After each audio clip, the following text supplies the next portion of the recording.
Shabbat Shalom. As many of you know, I was born in Israel, but I moved to France when I was 7 years old, to the south of France in a little village, small village. Some of the memories that have stayed the longest with me are of the Shabbatot, the Sabbaths that we spent in France.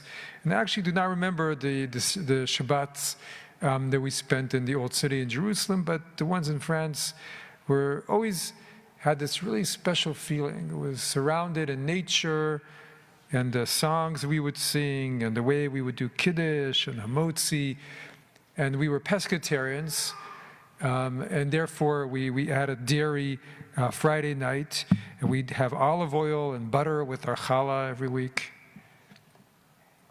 And there was just a quiet and peacefulness, especially to Shabbat day. It was just a moment in the week that was full of familiar rituals and familiar feelings and familiar traditions and foods. And I remember every now and then one of our family friends, a rabbi, would come from Jerusalem, come to visit us. And I was always scandalized because every time he came, our rituals would change a little bit. For one, they would become longer. But also how he did them and affected it, and how we did it, precisely as we did it, was precious for me. And many years later, as I was reconnecting to Judaism, part of doing humanitarian aid work in Nepal, living with an organization, there was one week where the head of the program, who was a rabbi, was not in town, and others were gone too, and I was the one who was chosen to lead Shabbat for the group. And so I did it the way that I grew up with, and I didn't omit anything, even though it was different, and I just did it that way. And ritual is so very powerful. And I often have thought about a comment that appears at the beginning of many of the new editions of the Sabbath by Rabbi Abraham Joshua Heschel, by his daughter Susanna Heschel. And she wrote, this is the introduction to this, one of the most important books of the past 100 years on Jewish theology. When my father, right, Abraham Joshua Heschel, raised his Kiddush cup on Friday evenings, closed his eyes and chanted the prayer, sanctifying the wine, I always felt a rush of emotion. As he chanted with an old sacred family melody, he blessed the wine and Sabbath with his prayer. And I also felt he was blessing my life and that of everyone at the table. I treasured those moments.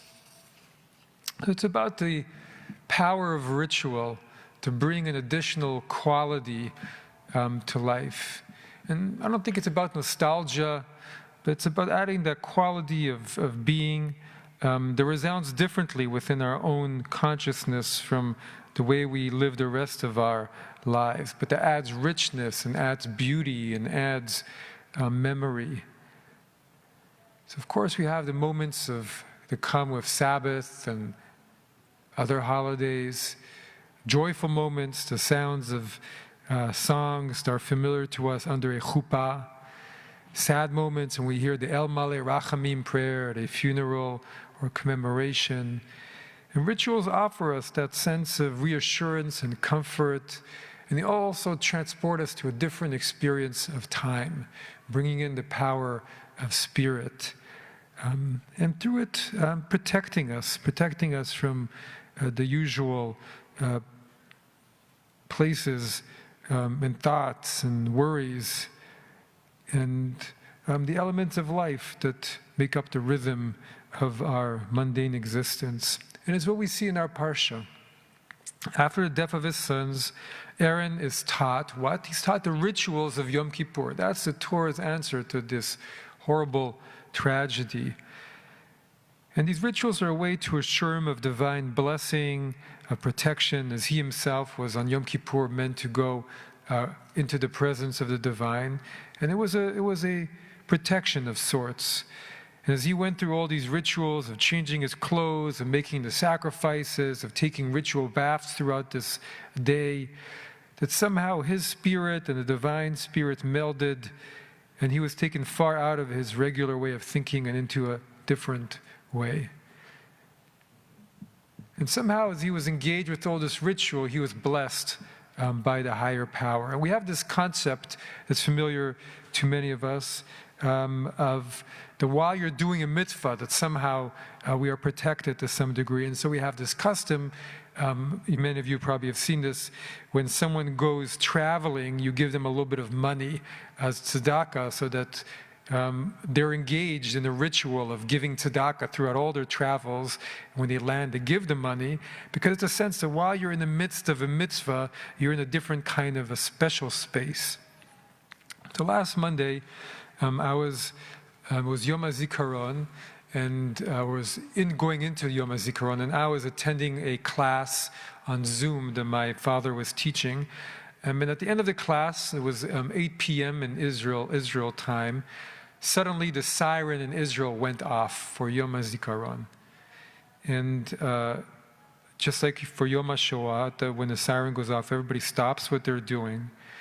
As I heard the siren, it made me think of all the other sirens in Israel that I've heard, all those different situations. One is, of course, for Yom HaShoah and Yom HaZikaron when I was there as a child, but also visiting and living there other periods of my life.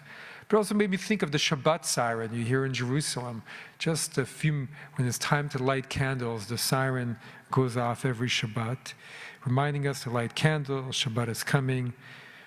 And as I heard the siren last Monday, I was thinking of all those Israelis who had to make sacrifices. Every Israeli giving over some years of their life to serving the Jewish homeland, losing beloved family members and friends, losing years of their life and having to return for reserve duty. It never felt like a patriotic siren. It never felt like a secular siren, that Yom HaZikaron siren. It always, to me, felt mixed with Jewish history and spirit and all of it. The Holocaust, Israeli Memorial Day, Israel and its sacrifices, Shabbat, the fragility of our return to our Jewish homeland, and just our very place, our fragile place in this strange but beautiful world as we all go through our journey of life.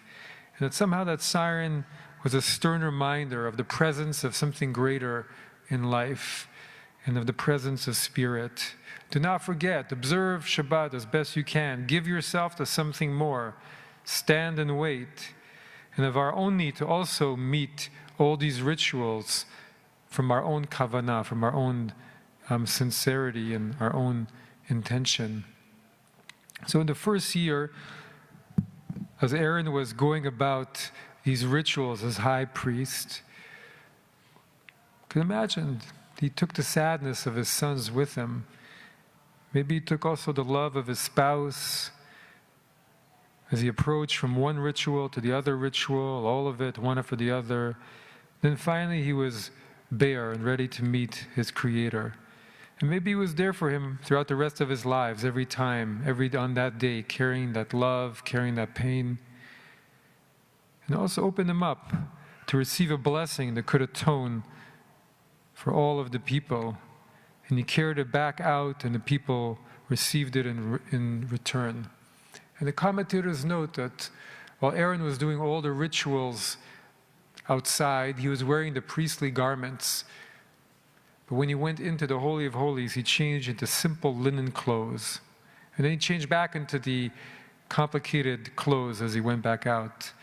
And it was all a ritual that he did. But in himself also must have changed a little bit every year. And he brought to it something different within the paradigms of all these laws. And there wasn't a law for every part, how precisely he had to change his clothes, or how he himself met the blessing. And since becoming a parent myself, I've made some changes to those Shabbat rituals that I grew up with, partly for my own children. And also I meet the circumstances of a new life. And I still try as best I can to connect to the power of the universe, to bring blessing, to ask for protection, to connect to meaning, to feel that I am trying to create a moment that transcends the mundane and reminds me of what we are doing here in this world. Shabbat Shalom.